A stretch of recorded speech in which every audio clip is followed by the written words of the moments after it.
चीन में कोरोना जैसी रहस्यमयी बीमारी फैलने की स्थिति में अब केंद्र सरकार की एडवाइजरी के बाद राजस्थान सरकार भी अलर्ट हो गई है। स्वास्थ्य विभाग ने सभी मेडिकल कॉलेजेस और जिलों के सीएमएचओ को निर्देश दिए हैं। साथ ही हॉस्पिटल, मेडिकल कॉलेजों में पर्याप्त ऑक्सीजन और दवाइयों और बेड की व्यवस्था करने के निर्देश जारी किए गए हैं।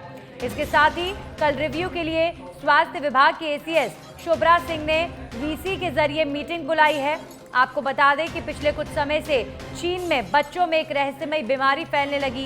तेज बुखार के साथ फेफड़े फुला देने वाली इस बीमारी की वजह से हर रोज हजारों बच्चे अस्पताल पहुंच रहे हैं।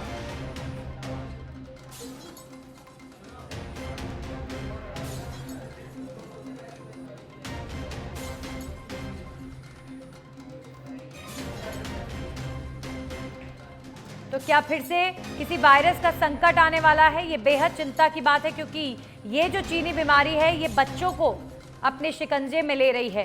छोटे छोटे बच्चे इस बीमारी का शिकार हो रहे हैं। तो अब ऐसे में जो राजस्थान में अस्पताल हैं वहाँ पर भी अलर्ट जारी कर दिया गया है और छोटे बच्चों का ख्याल रखें, यही सलाह हम भी आपको देंगे।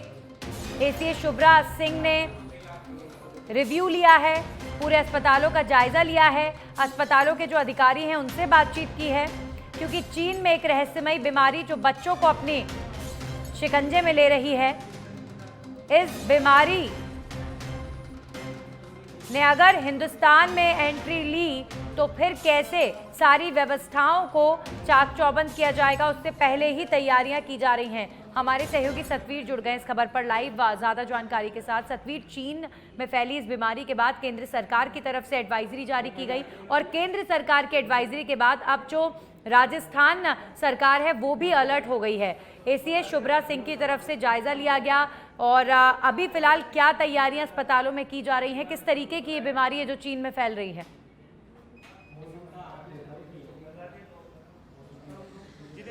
से जो ये बात चीन से उठी हुई है उसके बाद में यहाँ पर भी जो अलर्ट है वो यहाँ पर कर दिया गया है। और ख़ास तौर पे अगर बात करें अस्पतालों की, तो अस्पतालों में भी जो दिशा निर्देश है, जो गाइडलाइन है वो यहाँ पर दी गई है कि ताकि किसी भी तरीके से इस जो वायरस की जो बात कही जा रही है इसे रोका जा सके। फिलहाल जो एसएमएस अस्पताल की बात करें तो यहाँ पर भी जो बड़ी संख्या में जो मरीज है वो आते हैं, जो बच्चों के इलाज है वो भी यहाँ पर होते हैं। तो ऐसे में अस्पताल जो अधीक्षक है अचल शर्मा, उन्होंने भी साफ तौर पर जिस तरीके से हमारी उनसे जो बात है वो हुई थी, उन्होंने कहा कि जो गाइडलाइन सामने आई है उससे ये बात आई है कि जो जिस तरह का जो फ्लू बताया जा रहा है वो खास तौर पे जो सर्दी और जुकाम की बात सामने आ रही है। ऐसे में अगर मौसम की बात करें तो मौसम में भी लगातार जो इजाफा है वो देखने को मिल रहा है। सर्दी यहाँ पर बढ़ती हुई नजर आ रही है और जिस तरीके से जो बदलाव यहाँ पर हुआ है उससे ये जो केसेस है यहाँ पर ज़्यादा आने की जो संभावना है वो बताई जा रही है। लेकिन अभी फिलहाल जिस तरीके से गाइडलाइन की, जिस तरीके से अस्पताल के पास में गाइडलाइन दी गई उसके बाद में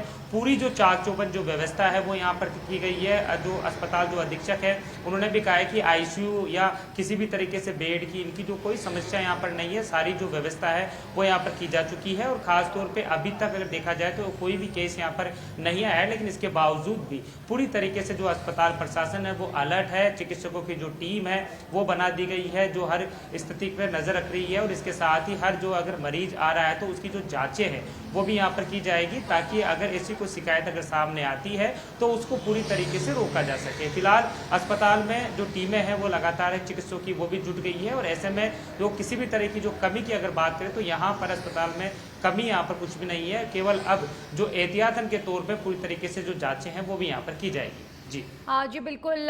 लेकिन यहाँ पर एक और चिंता का विषय ये है कि इससे पहले कोरोना वायरस को लेकर चीन की जो तस्वीरें सामने आ रही थी, किसी ने नहीं सोचा था कि चीन से ये वायरस ट्रैवल करके इस तरीके से आएगा और देश में इतना कोहराम, दुनिया में इतना कोहराम मचाएगा। और अब जो ये संक्रमण चीन में फैला हुआ है, जो तस्वीरें चीन से देखने को मिल रही है उसमें छोटे छोटे बच्चे इस बीमारी के संक्रमण में आ रहे हैं और कई बच्चों की जान भी जा रही है। इस तरीके के वीडियोज़ भी आ रहे हैं।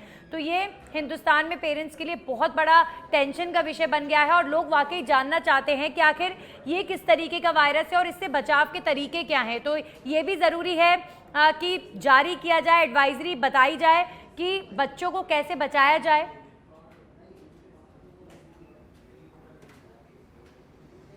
जी देखिए, अगर जो तस्वीरें जो सामने आ रही है माना जा सकता है उससे थोड़े से डर यहाँ पर साफ तौर पे, लेकिन अगर राजस्थान या प्रदेश की बात करें तो यहाँ पर इस तरह का जो कोई मामला यहाँ पर अभी नहीं है। और जिस तरीके से अगर जयपुर की बात करें तो यहाँ पर जो पूरी तरीके से जो डॉक्टरों की जो टीम है वो जुट गई है। जिस तरीके से जो गाइडलाइन यहाँ पर तैयार की गई थी, और जो अस्पताल जो अधीक्षक है SMS अस्पताल के अचल शर्मा, उन्होंने भी ये कहा है कि पैनिक होने की जरूरत नहीं है, क्योंकि देखिए पैनिक होना वाजिब नहीं है, क्योंकि इसमें बचाव भी काफ़ी चीज़ें मायने रखती है। अगर बच्चों में खांसी, जुकाम या सर्दी जैसे जो बुखार के इन तरह के अगर लक्षण दिखाई देते हैं तो तुरंत उनको एक बार डॉक्टर जो चिकित्सक है उनके पास में पहुंचाया जाए, उनसे एक बार जो पड़ताल है, जो मुआयना है उनका करवाया जाए। और इस तरीके की, क्योंकि देखिए राजधानी की बात करें या प्रदेश की बात करें तो यहाँ पर जो मौसम में जब बदलाव होता है चलिए, तो कुछ ना शुक्रिया कुछ शुक्रिया आपका तमाम जानकारियों के लिए।